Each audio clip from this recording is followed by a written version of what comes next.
This next story contains the image of an Indigenous person who has died, used with the permission of their family. Local elders have called for calm in the community after those violent riots we saw at the Alice Springs Hospital on Thursday night.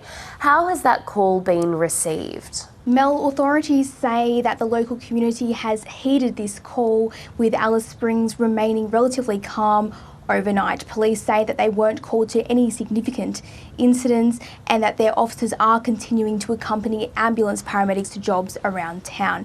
This measure is of course in response after two paramedics were quite seriously assaulted when officers were trying to arrest 47-year-old Jefferson Lewis earlier in the week. That man of course is alleged to have abducted and then murdered Kumanjayi Little Baby.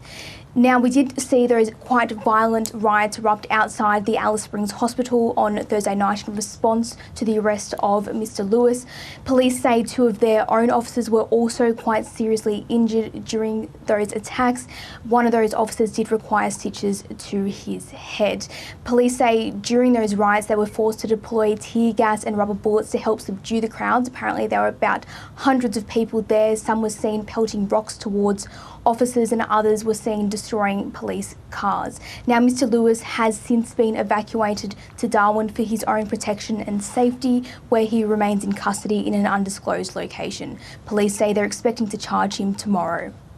All right, Courtney, and it's obviously a really awful time for the community, particularly in Alice Springs. Just take us through what everyone is doing there to come together.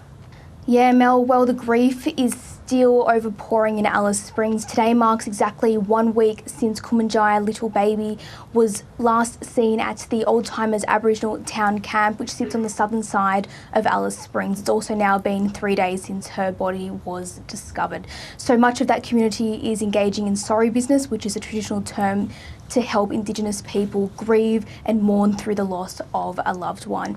Now, the loss of this little girl hasn't only disrupted the Aboriginal community, but it's gripped the whole nation, with a number of online fundraisers set up to help support the little girl's family going forward.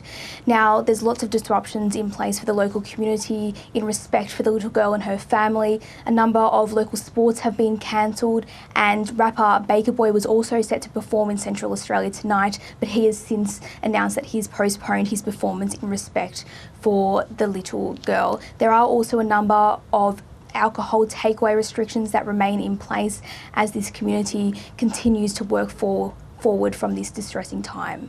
All right, Courtney Barrett-Peters in Darwin there for us. Thanks very much. And if this report has raised any issues for Torres Strait Islander or Aboriginal viewers, you can contact 13YARN on 139276 or visit their website 13yarn.org.au.